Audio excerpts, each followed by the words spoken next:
اللہ پاک اپنی عبادت کے بعد کسی اور چیز، نماز کے بعد یعنی بات نہیں کر رہی، اللہ نے روزے کی بات نہیں کی، اللہ نے کسی اور نیکی کی بات نہیں کی۔ اللہ پاک نے جیسے کہا اپنے رب کی عبادت کر لو تو کیا کرو؟ والدین کے ساتھ اچھا سلوک کرو، والدین کے ساتھ احسان کرو، اور ساتھ ہی فرمایا وَاخْفِضْ لَهُمَا جَنَاحَ الذُّلِّ مِنَ الرَّحْمَةِ، اور ان کے لیے اپنے رحمت کے بازو یعنی پر جو بچھا دو، وَقُلْ لَهُمَا قَوْلًا كَرِيمًا، اور ان کے لیے اچھی بات کہو، سختی کی بات نہ کہو۔ اور ساتھ ہی آیت مبارکہ میں یہاں تک فرمایا وَلَا تَقُلْ لَهُمَا اُفٍّ وَلَا تَنْهَرْهُمَا، اور انہیں اف تک مت کہو، انہیں جھڑکو مت، ان کے ساتھ نرمی سے بات کرو۔ اور کیا دعا مانگو؟ رب ارحمہما کما ربیانی صغیرا، اے میرے رب میرے ماں باپ پر اسی طرح رحم فرما جس طرح چھوٹا ہوتا تھا میں مجھ پر یہ رحم کیا کرتے تھے، میرے مالک تو بھی ان پہ رحم فرما۔ اب یہ قرآن کریم کی آیت مبارکہ میں نے آپ کے سامنے تھوڑی وضاحت کے ساتھ ترجمہ کر کے بتائی۔ اب اس کو ہم سمجھتے ہیں، میں بھی سمجھنے کی کوشش کرتا ہوں، آپ بھی کوشش کیجئے اور دیکھیں کہ کیا ہم اس آیت مبارکہ کے مفہوم کو سمجھ پائیں کہ نہیں پائے۔ اگر حسن سلوک کا ذکر آیا تو حسن سلوک سے مراد کیا ہے؟ ہم اپنے اعتبار سے حسن سلوک کسے سمجھ رہے ہیں، اور میرے کریم آقا صلی اللہ علیہ وسلم نے کس چیز کو حسن سلوک عطا فرمایا۔ اب اس کو ہم پیچھے سے چلتے ہیں، وہ باتیں جو مجھ تک یا آپ تک میرے کریم آقا صلی اللہ علیہ وسلم کے ذریعے تک پہنچی۔ اللہ نے تو دو ٹوک فیصلہ فرما دیا نا واضح لفظوں میں کہ اپنے ماں باپ کے ساتھ اچھا سلوک کرو، چھڑکو مت، اف تک مت کہو، نرمی سے بات کرو، اور ان کے لیے دعا کیا کرو۔ یہ چند احکامات اللہ پاک نے ایک ہی آیت میں ارشاد فرمائے۔ نبی پاک صلی اللہ علیہ وسلم کے صحابہ کو حضور جب بیٹھا کرتے نا تو حضور اکثر ماں باپ کا ذکر کرتے اور ان سے والدین کے ساتھ اچھا سلوک کرنے کا درس دیا کرتے، اور ساتھ ساتھ نبی پاک صلی اللہ علیہ وسلم بنی اسرائیل کے واقعہ سنایا کرتے کہ بنی اسرائیل قوم میں جو ادب کرتا تھا اسے کیا مقام ملا، جو نافرمانی کرتا تھا اسے کیا عذاب ملا۔ تو نزہۃ المجالس ایک کتاب ہے جس کے اندر یہ واقعہ موجود ہے کہ اللہ کے نبی سلیمان علیہ السلام یہ وہ واحد نبی ہیں کہ جن کو اللہ پاک نے ایسی شان عطا فرمائی، بادشاہت بھی دی ہے، اور ساتھ ساتھ اپنی زمینوں کی جتنی بھی مخلوقات ہیں ان کا بھی اللہ نے بادشاہ بنا دیا۔ ہوا آپ کے کنٹرول میں ہے، پرندے آپ سے باتیں کرتے ہیں، آپ کا حکم مانتے ہیں، جنات آپ کے قبضے میں ہیں، اور انسان تو ویسے ہی مطیع و فرما بردار ہیں کہ آپ نبی ہیں ان کے۔ اللہ پاک نے ایک دن وحی بھیجی کہ اے سلیمان ذرا دریا کی طرف، سمندر کی طرف آئیں، ہم نے وہاں آپ کو ایک راز دکھانا ہے۔ تو سلیمان علیہ السلام نے اپنے کچھ انسان جو تھے وزیر مشیر ساتھ لیے، کچھ جنات کو ساتھ لیا اور کچھ پرندوں کو ساتھ لیا، اور اللہ تبارک و تعالیٰ کے حکم کے مطابق آپ سمندر کی طرف آ گئے۔ اب کافی دیر ٹہلتے رہے، دائیں بائیں دیکھتے رہے تو پانی وہی سمندر کا، کچھ نہیں بدلا ہوا اس کے اندر، وہ پہاڑ، پتھر، درخت، پودے جو پہلے تھے آج بھی وہی ہیں، کوئی نئی چیز نظر نہیں آ رہی۔ سلیمان علیہ السلام نے جنات کو بلایا، ان سے کہا کہ اللہ پاک نے اگر ہمیں یہاں بھیجا ہے تو بلا مقصد نہیں بھیجا، رب کا کوئی بھی کام مقصد کے بغیر نہیں ہوتا، اس میں کوئی حکمت ہوگی، ہمیں سمجھ نہیں آ رہی، ہو سکتا ہے اس پانی کے اندر، اس سمندر کے اندر اللہ نے کوئی راز رکھا ہو، کون سا جن تم میں سے اس میں جائے گا؟ ایک جن کھڑا ہوا، حضور میں جاتا ہوں، آپ نے حکم دیا جاؤ۔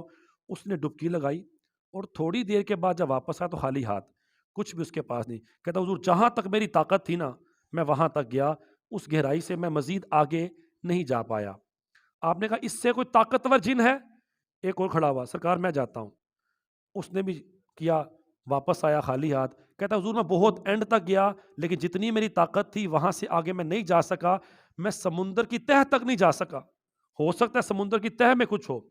سلیمان علیہ السلام نے کہا کوئی جن ایسا ہے جو ان سب سے طاقتور ہو اور سمندر کی تہہ تک جائے؟ ایک کھڑا ہوا، سرکار میرے پاس اتنی پاور طاقت ہے کہ میں سمندر کی تہہ تک جا سکتا ہوں۔ آپ نے کہا جاؤ۔ اس نے بھی چھلانگ لگائی، کچھ دیر کے بعد وہ بھی آیا پر خالی ہاتھ، کہتا حضور میں سمندر کی تہہ تک ہو آیا، مجھے کچھ نظر نہیں آیا۔ اب آپ کے وزیر اور آپ کی امت کے جو ولی ہیں حضرت آصف بن برخیہ رحمۃ اللہ تعالیٰ علیہ، جن کا ذکر قرآن پاک میں بھی آتا ہے، وہ ملکہ بلقیس کا تخت جو پلک جھپکنے سے پہلے لے کر آئے تھے، اللہ فرماتا ہے ان کو اللہ نے کتاب کا علم عطا فرمایا ہے۔ وہ کھڑے، حضور مجھے حکم دے میں جاتا ہوں۔ آپ نے کہا آپ جائیے۔ آپ نے چھلانگ لگائی اور تھوڑی ہی دیر کے بعد باہر نکلے. اب اکیلے نہیں ہیں, آپ کے ساتھ ایک کمرہ ہے جس کے اوپر ایک گنبد بنا ہوا ہے, وہ کمرہ بھی ساتھ لے کر پانی کی سطح پر اوپر آ گئے. سب لوگ حیران, جنات بھی حیران و پریشان, یہ کیا ماجرا ہے, ہم گئے ہمیں نہیں ملا. اور اگلی جو حیرانی کی بات یہ تھی, کمرہ خالی نہیں تھا, اس کے دروازے بھی کھلے ہوئے تھے, کھڑکی بھی کھلی ہوئی تھی, لیکن پانی کا ایک قطرہ بھی اس کے اندر نہیں گیا ہوا, ہر چیز سوکھی ہوئی. اور جب مزید اندر دیکھا تو ایک نوجوان اس کمرے کے اندر اللہ کی عبادت میں مشغول ہے, رب کی عبادت کر رہے ہیں. لوگ بڑے حیران پریشان. جب وہ عبادت سے فارغ ہوا, اس نے جب دروازے سے باہر دیکھا تو لوگوں کا ہجوم ہے, رش لگا ہوا ہے. اس نے دیکھا تو پریشان ہوا کہ قیامت آ گئی. سلیمان علیہ السلام آگے بڑھے, آپ نے فرمایا بیٹا قیامت تو نہیں آئی, تو بتا تو کون ہے, یہاں پہ کیا کر رہا ہے؟ اس نے کہا حضور میں, بعض روایتوں میں ابراہیم علیہ السلام کا ذکر ہے اور بعض روایتوں میں دانیال علیہ السلام کا ذکر ہے. کہتے ہیں میں ابراہیم علیہ السلام کے زمانے کا امتی ہوں, ان کے زمانے کا بندہ ہوں. اب ابراہیم علیہ السلام اور سلیمان علیہ السلام کے درمیان تقریباً 2000 سال کا گیپ ہے. کتنا فاصلہ جی؟ 2000 سال. اور وہ 2000 سال سے بندہ زندہ ہے, رب کی عبادت کر رہا ہے. آپ نے کہا اچھا تو یہ بتا تو اس کمرے میں کیا کر رہا ہے کہ یہاں سمندر کی تہ میں تو رب کی عبادت کر رہا ہے, یہ مقام یہ شان تجھے کیسے ملی؟ اب بات سننے والی توجہ کے ساتھ. وہ کہتا ہے حضور میں اپنے ماں باپ کا اکلوتا بیٹا تھا. سلیمان علیہ السلام نے اپنا تعارف بھی کروا دیا کہ میں اللہ کا نبی سلیمان علیہ السلام ہوں, تو رب نے مجھے اس طرف بھیجا تو شاید اللہ تیرے ذریعے ہمیں کچھ بتانا چاہتا ہے. اس نے کہا میں اپنے ماں باپ کا اکلوتا بیٹا تھا, ان کی خوب خدمت کیا کرتا, یہاں تک کہ میرے ماں باپ بوڑھے ہو گئے. اتنے بوڑھے کہ بستر سے اٹھ نہیں سکتے تھے. ان کی تمام کام میں خود اپنے ہاتھ سے کیا کرتا تھا, ان کی خدمت کرنا, انہیں کھانا کھلانا جہاں تک ہوتا. کہتے میرے باپ کا آخری وقت آیا, میرے باپ نے مجھے اپنے پاس بلایا. جب میں باپ کے پاس بیٹھا تو میرے باپ نے ہاتھ بلند کیے اور کہا مولا میرے بیٹے نے اپنے باپ کی خدمت کا حق ادا کر دیا, میں اس سے راضی, تو بھی اس سے راضی ہو جا. میرے مالک میرے بیٹے کو درازی عمر بالخیر عطا فرمانا. کہتا یہ کہہ کے باپ فوت ہو گیا. بڑا دکھ ہوا, باپ کو دفنایا, دکھ کا اظہار جو تھا کیا. اب میری توجہ کا مرکز صرف میری ماں رہ گئی, کیونکہ وہی تھی. اب میں ہر وقت اپنی ماں کی خدمت میں کام کاج کرتا, ان کی خدمت کرتا, یہاں تک کہ میری ماں کا آخری وقت آ گیا. میری ماں نے بھی مجھے پاس بلایا اور ہاتھ اٹھائے, کہا مالک میں اپنے بیٹے سے راضی, اس نے تیرے بندی کا خدمت کرنے کا حق ادا کر دیا, اپنی ماں کا حق ادا کر دیا, میں اس سے راضی, تو بھی اس سے راضی ہو جا اور میرے بیٹے کو ایسی جگہ عطا فرما جہاں یہ تیری عبادت کرے اور تیرے اور اس کے درمیان شیطان حائل نہ ہو سکے. کہتا ماں فوت ہو گئی, میں نے ماں کو دفنایا, اپنے کام کاج میں لگ گیا. تو ایک دن سفر کرتے ہوئے میں کسی اور شہر جا رہا تھا, یہاں سے گزرا تو عبادت کا وقت آ گیا ہماری, اور مجھے یہ کمرہ نظر آیا گنبد نما. میں اس کے اندر گیا, عبادت شروع کی. یہ کمرہ سمندر کے اندر چلا گیا, تب سے لے کے آج تک میں اس کے اندر رب کی عبادت کر رہا ہوں. سلیمان علیہ السلام نے اپنی امت سے کہا دیکھو دوستو, رب تبارک و تعالیٰ میں کیا دکھانا چاہتا تھا, اس بندے کو اس کے ماں اور باپ کی دعا لگ گئی. باپ نے دعا کیا کی تھی کہ مولا اس کو درازی عمر عطا فرما, لمبی عمر دے, تو دیکھو 2000 سال ہو گئے ابھی تک موت اس کو نہیں آئی, تو باپ کی دعا قبول ہوئی. پھر ماں نے کیا دعا مانگی کہ مولا اس کو ایسی جگہ دے جہاں تیرے اور اس کے درمیان یہ عبادت کرے تیری, پر کوئی شیطان اس پہ حائل نہ ہو سکے. تو جنات بھی آگ سے بنے ہوئے ہیں, تو جنات بھی سمندر کے اندر گئے, پر انہیں یہ چیز نظر نہیں آئی. اللہ کا بندہ گیا, اسے نظر آئی کہ گویا اللہ نے اس کو شیطان کی آنکھوں سے چھپا دیا ہے, اب یہ قیامت تک اللہ کی عبادت کرتا رہے گا. لیکن ساتھ ہی آپ نے سوال کیا بندہ خدا تو انسان ہے, اور انسان بغیر کھائے پیے زندہ نہیں رہ سکتا. تو 2000 سال سے اس کمرے کے اندر موجود ہے, تو کھاتا پیتا کیا ہے؟ اس نے کہا حضور اس کھڑکی سے مجھے 3 مرتبہ ایک سبز رنگ کی بیل آتی ہے, میں اس کو اپنے منہ میں رکھتا ہوں تو دنیا میں جتنے بھی کھانے ہیں اللہ ان سب کا ذائقہ مجھے ایک ساتھ عطا فرماتا ہے, میری بھوک ختم ہو جاتی ہے, میں پھر اللہ کی عبادت میں مشغول ہو جاتا ہوں. اس کے بعد آپ نے اسے کہا اے نوجوان اگر تیری مرضی ہو تو آجا ہمارے ساتھ زندگی گزار, ورنہ تیری مرضی ہو تو اسی عبادت گاہ میں رہ کے اپنی عبادت کر. اس نے کہا حضور مجھے یہاں رب کی عبادت کرنے میں مزہ آتا ہے, تو میں ادھر رہنا چاہتا ہوں. تو آپ نے کہا چل ٹھیک ہے. وہ دوبارہ عبادت گاہ میں گیا، وہ کمرہ دوبارہ سمندر کے اندر چھپ گیا. لیکن میرے دوستو، اس میں میرے اور یہ آپ کے لیے بڑی بات ہے کہ ماں باپ کی دعا کوئی اہمی شے نہیں ہے. حضور صلی اللہ علیہ وسلم نے فرمایا کہ باپ کی رضا کے اندر رب کی رضا ہے، اور باپ کی نافرمانی میں یا باپ کی ناراضگی میں رب کی ناراضگی ہے. اور ماں کی دعا اللہ کے عرش کو چیرتی ہوئی رب کی بارگاہ میں جاتی ہے. میں اور آپ تو کچھ بھی نہیں ہیں. ہم کیا ہیں؟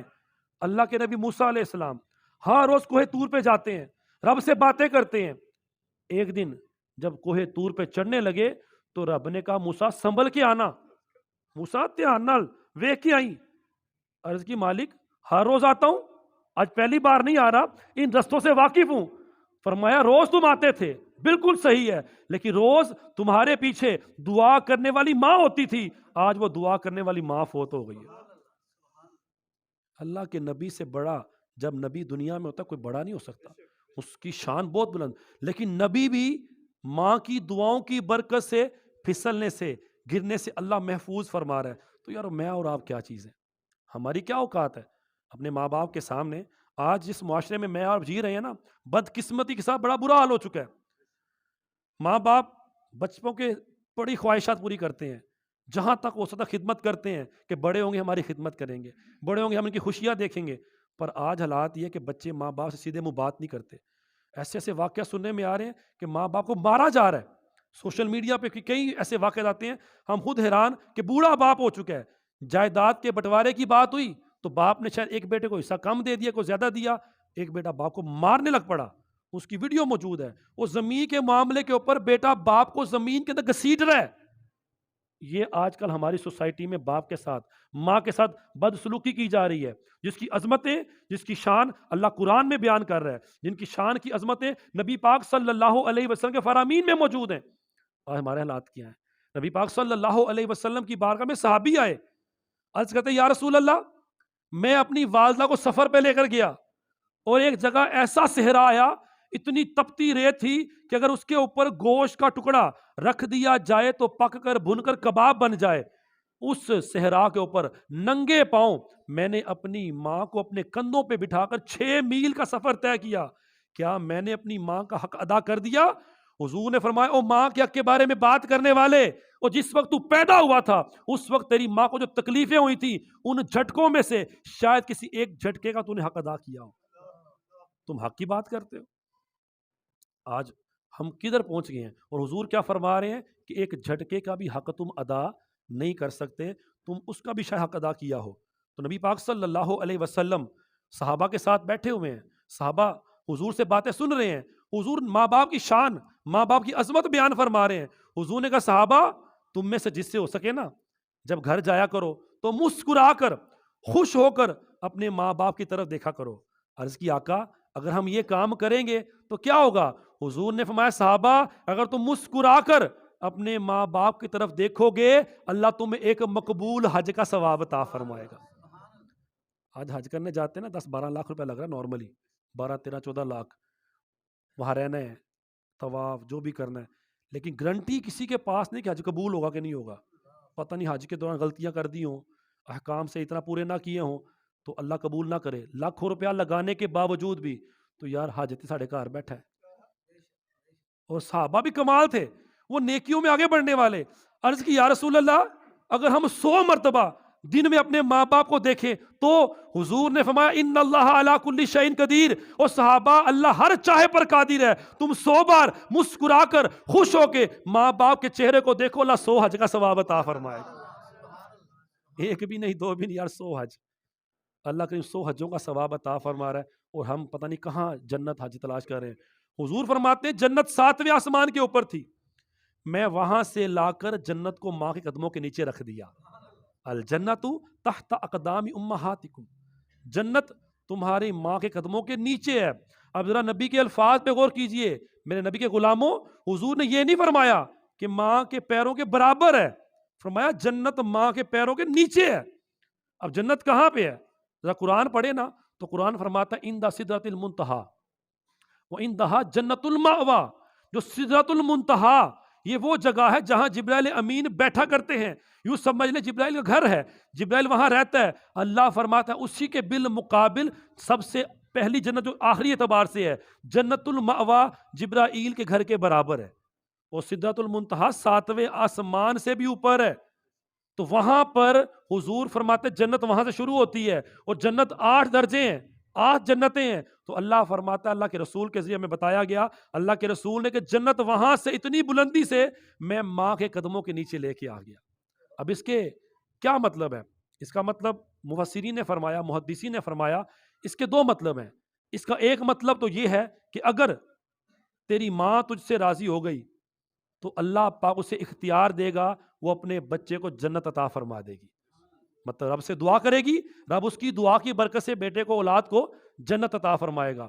اور دوسری بات یہی کہ واقعی اللہ کریم نے ماں کو وہ شان، وہ عظمت عطا فرما دی کہ ماں کا مقام جنت سے بھی اوپر ہے۔ آج ہم کس کے لیے عبادت کرتے ہیں؟ جنت کے لیے۔ نیکیاں کیوں کرتے ہیں؟ کہ جنت حاصل ہو جائے۔ تو اللہ پاک کے رسول نے فرمایا جنت تمہارے گھر کے اندر بیٹھی ہوئی ہے، جنت تمہارے گھر میں ہے، جاؤ اس کے پاؤں دباؤ، اس کے قدم چومو، گویا تم نے پیروں کو چوما نہیں، تم نے جنت کو چوم لیا۔ ایک صحابی بیٹھے ہوئے تھے، وہ رو پڑے، ان کی آنکھوں میں آنسو آ گئے۔ عرض کی یا رسول اللہ، آپ صحابہ کو بتا رہے ہیں ماں باپ کے چہرے کی زیارت کرو، حج کا ثواب اللہ عطا کرے گا، اور ماں کے قدم چومو گے اللہ جنت کے چومنے کا ثواب عطا کرے گا۔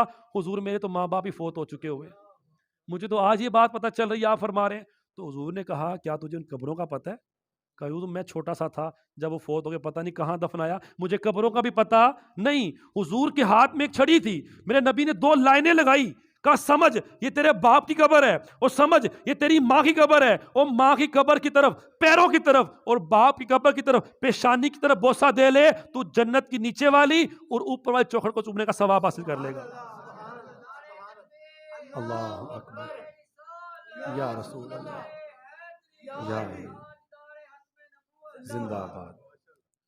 تو نبی پاک صلی اللہ علیہ وسلم طریقہ بھی بتا رہے ہیں۔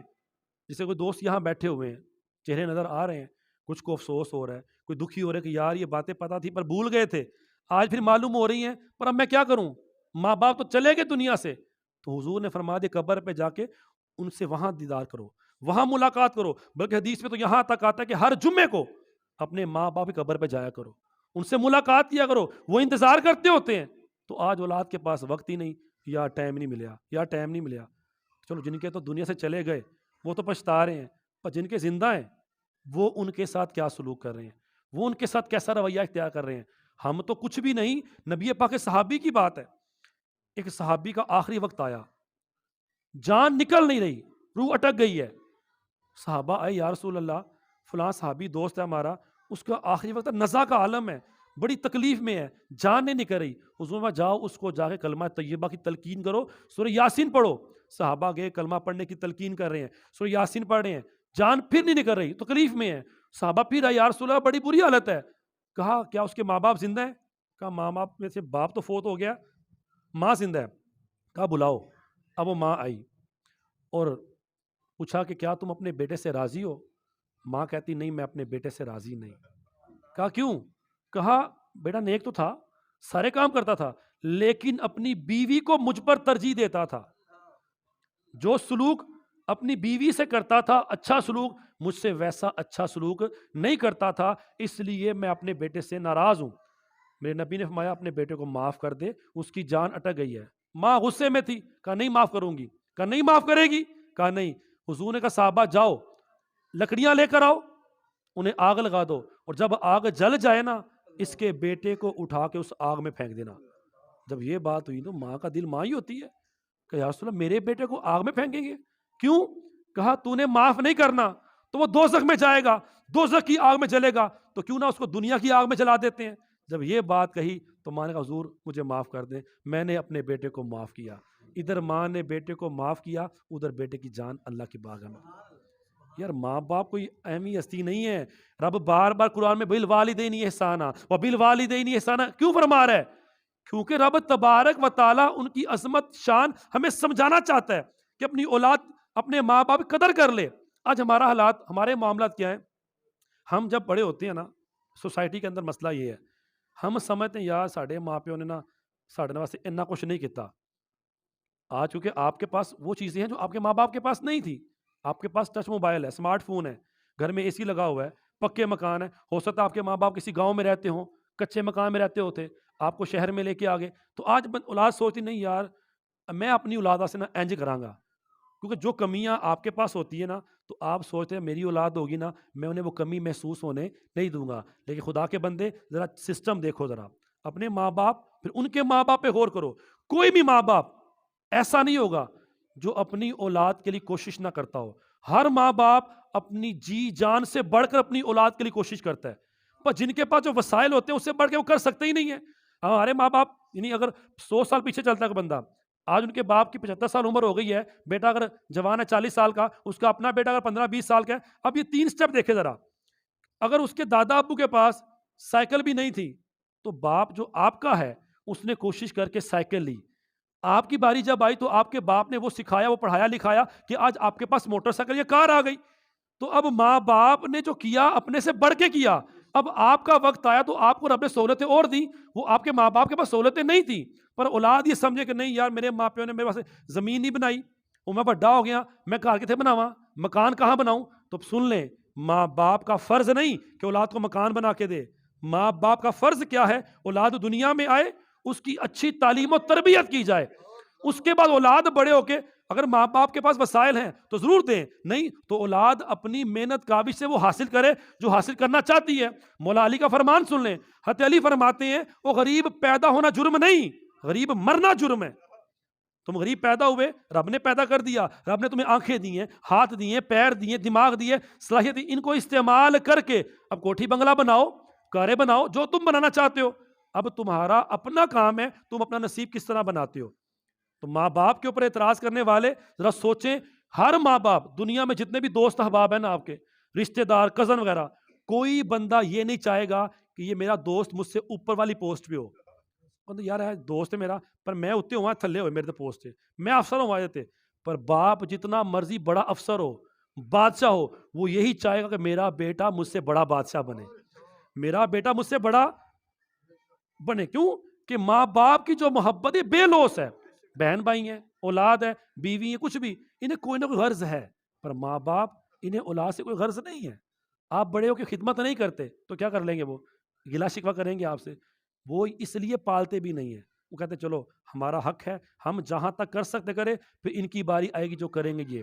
میں نبی پاک کی حدیث پاک ہے مشکات شریف، حضور فرماتے ہیں تم اپنی نظروں سے لوگوں کی عورتوں کو بچاؤ، اللہ تمہاری عورتوں کو بچائے گا، تم اپنے والد کے ساتھ جیسا سلوک کرو گے کل کو تمہارا بیٹا تم سے ویسا سلوک کرے گا، یہ نبی پاک کی حدیث پاک ہے کہ اپنی نگاہوں سے باہر چلتے ہوئے معاشرے کی جو عورتیں ہیں ان سے نگاہیں نہیں جھکاؤ، بد نگاہی مت کرو، کسی کے ہاتھ مت بڑھاؤ، آج تم کسی کی طرف جس نیت سے دیکھ رہے ہو ہاتھ بڑھا رہے ہو کل تمہاری بیوی ہے تمہاری اولاد کا ایسا ہی سلوک کیا جائے گا، تو اپنے آپ کو پاک رکھو، کیونکہ آج امام غزالی نے غالباً لکھا، آپ فرماتے ہیں باپ جو ہوتا ہے نا وہ جوانی میں اپنی اولاد کا نصیب لکھ رہا ہوتا ہے، مطلب باپ اگر گناہ کر رہا ہے، بے حیائی کر رہا ہے، بدکاری کر رہا ہے، زنا کر رہا ہے تو گویا اپنی اولاد کے لیے لکھ رہا ہے یہ میں نے کیا ہے میری اولاد کے ساتھ ایسا ہی ہوگا، پھر ہم کہتے ہیں پتہ نہیں کیا معاملات ہیں۔